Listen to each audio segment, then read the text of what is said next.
Hello everyone. I hope you all are good and doing well at your home. So be happy and stay healthy and do study. Okay, it's a time to do part 2 of lesson 19. Our lesson 19 is about our state government. Our state government, Hamari state government, this lesson belong to us, so we must have deep knowledge about it. In part 1, we have learnt many things about our state government. Let us take a revision. We have learned that our India has 3.28 million square kilometer area. It's such a large area, and because of this large area, our India is on 7th place in the world. Among 195 countries में से हमारा India 7th place पर है because of its large area. And our India has been divided into 28 states and 9 union territories. क्यों divide किया गया? For administration convenience, प्रशासन व्यवस्था अच्छे से चलाने के लिए. Okay, and our India has 28 states, we all know. और हर स्टेट में अपनी अलग गवर्नमेंट है, meaning each state has its own government. There are 28 state government in our India. How many state governments are there in India? 28 state government. Clear up to you? And there is one central government. Central government meaning केंद्रीय सरकार. एंड केंद्रीय सरकार also ruled over here. Union territories में भी central government का ही control है. ओके, सेंट्रल गवर्नमेंट के पास में 97 सब्जेक्ट हैं टू मेक लॉ, कानून बनाने के लिए. एंड स्टेट गवर्नमेंट के पास में 66 सब्जेक्ट हैं to make law. Clear up to you? So we have learn that there are two set of government in India. Okay, and here there is third list, concurrent list, and here in this list there are 47 subject. Central government 97 subject पे काम करती है, state government 66 subject पे काम करती है. तो 47 subject पे कौन काम करता है? 47 सब्जेक्ट पे इन दोनों गवर्नमेंट के पास में पावर है कानून बनाने के लिए. Clear up to you? Meaning in 47 subject पे ये दोनों गवर्नमेंट कानून बनाती हैं. लेकिन इन केस अगर किसी भी एक विषय पर इन दोनों में से किसी की सहमति ना बन पा रही हो, किसी भी एक विषय पर इन दोनों में डिस्प्यूट हो जाए, then final decision will be in the hand of central government. Meaning finally जो डिसीजन लिया जाएगा वो सेंट्रल गवर्नमेंट द्वारा ही लिया जाएगा. Okay, it means we come to know, हमें पता चला कि central government is more powerful because it has its own 97 subject along with 47 subject. 97 subject तो हैं ही, और उसके बाद 47 सब्जेक्ट भी हैं और उसमें ज़्यादा पावर्स भी हैं. Okay, 97 plus 47 with more powers. So meaning central government is more powerful. Clear up to you? And state government, what do you think? Is this weak? क्या ये कमज़ोर है? स्टेट गवर्नमेंट, राज्य सरकार हमारी कमज़ोर सरकार मानी जाएगी? No my dear.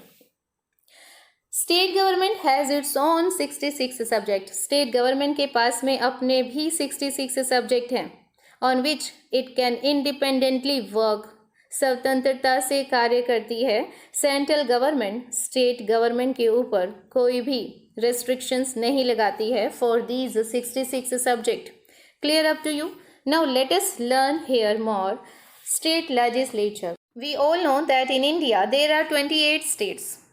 हमारे इंडिया में 28 स्टेट्स हैं और हर स्टेट के पास में अपनी स्टेट लेजिस्लेचर है. अब ये स्टेट लेजिस्लेचर क्या है? स्टेट लेजिस्लेचर एक ऐसी बॉडी है जो कानून बनाती है स्टेट के लिए. हमने अभी पिछले पेज पर पढ़ा कि 66 सब्जेक्ट स्टेट के पास होते हैं कानून बनाने के लिए. तो उन पे कानून बनाता कौन है? लेजिस्लेचर. स्टेट लेजिस्लेचर कानून बनाती है. मोस्ट ऑफ द स्टेट्स में यूनिकैमरल लेजिस्लेचर है. यूनिकैमरल मीनिंग एक सदनी है और उस सदन का नाम है legislative assembly. And in 5 states में बाईकैमरल लेजिस्लेचर है. बाईकैमरल मीनिंग द्विसदनीय, और वो 2 सदन होते हैं, legislative assembly and legislative council. Clear up to you?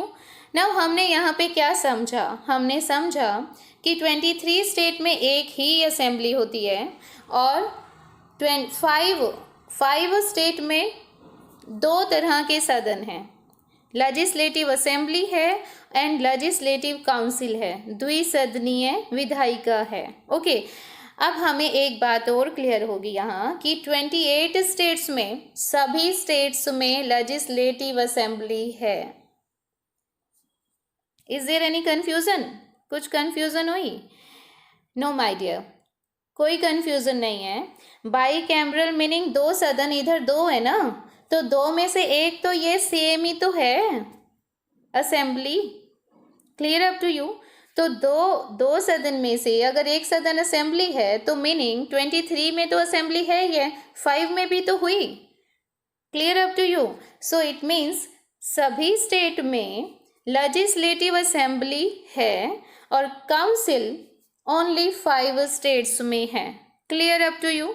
Now let us move and learn about our central government. Central government meaning केंद्रीय सरकार। हमने पढ़ा कि राज्य सरकार के पास में स्टेट लेजिस्लेचर होती है, राज्य विधायिका, कानून बनाने के लिए। अब हम सेंट्रल गवर्नमेंट की बात करते हैं कि सेंट्रल गवर्नमेंट के पास में 97 सब्जेक्ट हैं plus 47 subject with more powers of concurrent list है। तो इन पे कानून कौन बनाता है? सेंट्रल गवर्नमेंट के पास में पार्लियामेंट है, संसद। ओके, कानून बनाने का काम संसद का है और संसद में 3 कंपोनेंट्स होते हैं। सेंट्रल गवर्नमेंट की संसद के पास, विधायिका के पास में 3 कंपोनेंट हैं, प्रेसिडेंट राष्ट्रपति, Lok Sabha lower house, Rajya Sabha upper house. Clear up to you? Now let us know here about state government. State government के पास में 66 सब्जेक्ट्स हैं। कानून बनाने का काम स्टेट लेजिस्लेचर का है, जो अभी हमने पढ़ा लास्ट पेज पे, स्टेट लेजिस्लेचर, राज्य विधायिका। और हमने ये भी पढ़ा कि कुछ राज्यों में यूनिकैमरल लेजिस्लेचर है और कुछ राज्यों में बाई कैमरल लेजिस्लेचर है। Clear up to you? So हमें पता चल गया कि 28 स्टेट्स में हर स्टेट में स्टेट लेजिस्लेचर है, विधायिका है, कानून बनाने वाली बॉडी है। ओके, अब स्टेट लेजिस्लेचर के कंपोनेंट कौन है? Governor, legislative assembly and legislative council. ये हमने पढ़ा कि जो लेजिस्लेटिव असेंबली है वो 28 स्टेट्स में सब में है, सभी स्टेट्स में है। ओके, लेकिन जो काउंसिल है वो ओनली 5 स्टेट्स में है। Clear up to you? And one major part is governor.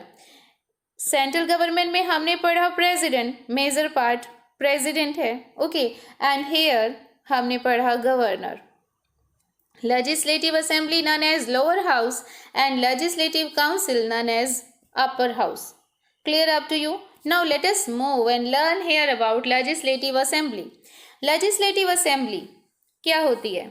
हमने अभी पढ़ा कि सभी स्टेट्स में 28 स्टेट में लेजिस्लेटिव असेंबली है, कानून बनाने वाली सभा है। Clear up to you? तो इनका समय क्या होता है, कार्यकाल क्या होता है? 5 years। The term of legislative assembly is 5 years। In case अगर कभी ऐसा हो कि 5 years तो है, ये पक्का है, लेकिन अगर कभी ऐसा हो कि it is not functioning according to the constitution, अगर ये सभा कॉन्स्टिट्यूशन के अकॉर्डिंग काम नहीं कर रही है, then it can be dissolve. इसे भंग कर दिया जाता है, असेंबली को खत्म कर दिया जाता है, सभा के सारे मेंबर्स को हटा दिया जाता है। ओके, तब उस सिचुएशन में क्या होगा? इन सच अ सिचुएशन, अगर किसी राज्य की असेंबली को भंग कर दिया जाए तो उस केस में प्रेसिडेंट का रूल इम्पोज कर दिया जाता है, राष्ट्रपति का रूल, राष्ट्रपति शासन लागू कर दिया जाता है उस राज्य में। Clear up to you? समझ आई? लाइक द लोकसभा, लोकसभा अभी अभी हमने पढ़ा सेंट्रल गवर्नमेंट का कंपोनेंट है और लोकसभा को हम लोअर हाउस भी मानते हैं, तो सेम लेजिस्लेटिव असेंबली भी लोकसभा के जैसे ही लोअर हाउस है, लेकिन ये तो सेंट्रल गवर्नमेंट का पार्ट है और ये स्टेट गवर्नमेंट का पार्ट है। Clear up to you? अब जो लेजिस्लेटिव असेंबली में एक स्पीकर होता है और एक डिप्टी स्पीकर होता है, okay, same to same Lok Sabha में भी होता है। इसीलिए इन्होंने कहा like the Lok Sabha the legislative assembly has a speaker and a deputy speaker. अब ये स्पीकर पता है कौन? जो अध्यक्षता का काम करते हैं, मीनिंग कोई भी मीटिंग होती है असेंबली, लेजिस्लेटिव असेंबली की अगर कोई भी मीटिंग चल रही है तो उसमें स्पीकर प्रेजाइड्स, मीनिंग अध्यक्षता का काम करता है, okay, presides over the meetings of the assembly and conduct its business। Assembly में जो कुछ भी डिस्कशन चल रहा है उसमें अध्यक्ष का काम स्पीकर करते हैं, ओके। और इन एब्सेंस ऑफ स्पीकर, अगर स्पीकर उपस्थित नहीं हो तो deputy speaker preside over the meetings। Clear up to you? Now do you know here legislature? Now tell me what is legislature? Legislature meaning विधायिका, meaning ऐसी body जो state के लिए कानून बनाती है। Clear up to you? और हमने पढ़ा था कि मोस्ट ऑफ द स्टेट के पास में वन हाउस होता है, विधायिका के पास वन हाउस होता है, तो that is known as unicameral legislature. And 5 states में 2 हाउस हैं। लेजिस्लेचर के पास, विधायिका के पास में द्विसदन है, 2 सदन है, that is known as bicameral legislature. So हमने एक सदन के बारे में तो पढ़ लिया, लेजिस्लेटिव असेंबली के बारे में पढ़ा कि इनका कार्यकाल 5 साल का होता है। अगर यह कॉन्स्टिट्यूशन के अकॉर्डिंग फंक्शन नहीं करती then it can be dissolved, और अगर ये भंग हो जाती है then president rule is imposed, हमने पढ़ा। और हमने ये भी पढ़ा कि लोकसभा के जैसे लेजिस्लेटिव असेंबली में एक स्पीकर और एक डिप्टी स्पीकर होते हैं जो क्या करते हैं, मीटिंग्स में अध्यक्ष का काम करते हैं। Clear up to you? हमने लेजिस्लेटिव असेंबली पढ़ा। Now let us learn the second सदन, लेजिस्लेटिव काउंसिल। नंबर 1 सदन कौन सा था? Legislative assembly. एंड नंबर 2 सदन legislative council. Late us learn here. Legislative council को विधान परिषद भी बोला जाता है, इज अ परमानेंट हाउस, और इसे परमानेंट हाउस भी बोला जाता है। क्यों बोला जाता है परमानेंट हाउस? क्योंकि it can not be dissolved, इसे भंग नहीं किया जा सकता। हमने असेंबली के बारे में पढ़ा था कि इसका कार्यकाल 5 साल का है, मीनिंग 5 साल के बाद ये भंग हो जाती है, ओके। लेकिन काउंसिल का कार्यकाल 5 साल का नहीं है, it can not be dissolved, इसे भंग नहीं किया जा सकता, ये परमानेंट हाउस है। लेकिन एक और भी बात है, the term of its member is 6 years. इनके जो मेंबर होते हैं उनको 6 ईयर्स के लिए काम करना होता है। अब ये तो ड्यूअल बात हो गई, ये बोल रहे हैं कि डिसॉल्व नहीं होती है, अभी बोल रहे हैं कि 6 ईयर्स के लिए ही एक मेंबर को रखा जाता है। तो अब ये क्या है? Let us learn. ये कहते हैं कि 1/3 of its members retire after every 2 year, हर 2 साल के बाद 1/3 मेंबर रिटायर हो जाते हैं, 1/3 ओनली। लाइक अगर यूपी की बात करें हम, तो यूपी में हमने किया था कि 404 असेंबली में मेंबर हैं। Clear up to you? Assembly में, ये तो दूसरा सदन है ना, पहले सदन में 404 मेंबर्स हैं, और काउंसिल में कितने मेंबर हो सकते हैं, हम ये कैलकुलेशन कर रहे हैं कि 404 मेंबर्स को अगर 1/3 के साथ में डिवाइड कर दें तो जितना आएगा, जो आंसर आएगा, लाइक नियर अबाउट 100+, ओके। तो काउंसिल के कितने मेंबर होंगे? 100+। Clear up to you? समझ आइए हमने क्या किया? हमने किया कि 404 यूपी में असेंबली के मेंबर हैं, तो काउंसिल के मेंबर कितने हैं? काउंसिल के मेंबर 1/3 ऑफ असेंबली होता है, 1/3 ऑफ असेंबली मेंबर्स, ओके। तो यूपी की काउंसिल में 100+ मेंबर्स हैं। क्लियर हुआ? आगे चलें, ओके। अब इन 100 में से ओनली 1/3 एक टाइम पे रिटायर होते हैं, आफ्टर एवरी 2 ईयर, हर 2 साल के बाद। 1/3 of its member retire after every 2 year, meaning 100 को अगर फिर से 1/3 कर दिया जाए तो नियर अबाउट 33। ओके, तो 33 मेंबर्स इसके हर 2 साल के बाद रिटायर हो जाते हैं, लेकिन वो अपना 6 साल का पीरियड पूरा कर लेते हैं, उसके बाद वो रिटायर होते हैं। Clear up to you? They are replaced by newly elected members. जो ये 33 रिटायर हो गए, इनकी जगह पे न्यू मेंबर्स इलेक्ट हो जाते हैं, मीनिंग ये 100 के 100 तो डिसॉल्व नहीं हुई ना, पूरी काउंसिल डिसॉल्व नहीं हुई है, ओनली 33 मेंबर्स को रिटायर किया गया था। ओके, और उनकी जगह पे नए मेंबर आ गए, मीनिंग पुराने वाले मेंबर्स भी हैं, नियर अबाउट 66 मेंबर्स भी हैं, और 33 मेंबर न्यू आ गए, तो पुराने और नए मिक्स हो गए, मीनिंग पूरी डिसॉल्व नहीं हुई। Clear? The Vidhan Parishad elect it's chairperson and deputy chairperson. Vidhan Parishad में एक चेयरपर्सन होते हैं और एक डिप्टी चेयरपर्सन होते हैं। और अभी हमने असेंबली में क्या पढ़ा था? हमने पढ़ा था कि असेंबली में एक स्पीकर और डिप्टी स्पीकर होते हैं, और अब हम यहाँ पढ़ रहे हैं कि काउंसिल में चेयरपर्सन और डिप्टी चेयरपर्सन होते हैं। Clear up to you? The minimum number of members in a legislative council is 40। ये बोल रहे हैं कि काउंसिल में अगर हम कम से कम मेंबर भी लें तो वो कितने होंगे? 40। और ज़्यादा से ज़्यादा कितने होंगे? यहाँ हमने किया था, let us read here. It can not exceed 1/3 of the total membership of the assembly. ये एक्सीड मीनिंग ज़्यादा नहीं हो सकते, 1/3 से, 1/3 से कम हो सकते हैं लेकिन ज़्यादा नहीं हो सकते हैं, of the total membership of the assembly of that state।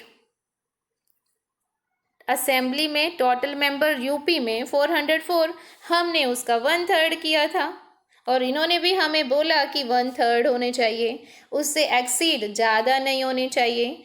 Now clear हुआ कैलकुलेशन कि काउंसिल में कितने मेंबर हो सकते हैं? The minimum age to be member of the council is 30। अब जो ये 100 मेंबर हैं तो इनकी मिनिमम एज इलेक्ट होने के समय 30 होनी चाहिए। Clear up to you? Now bye bye for this session. We will continue this topic in the next session. Bye bye.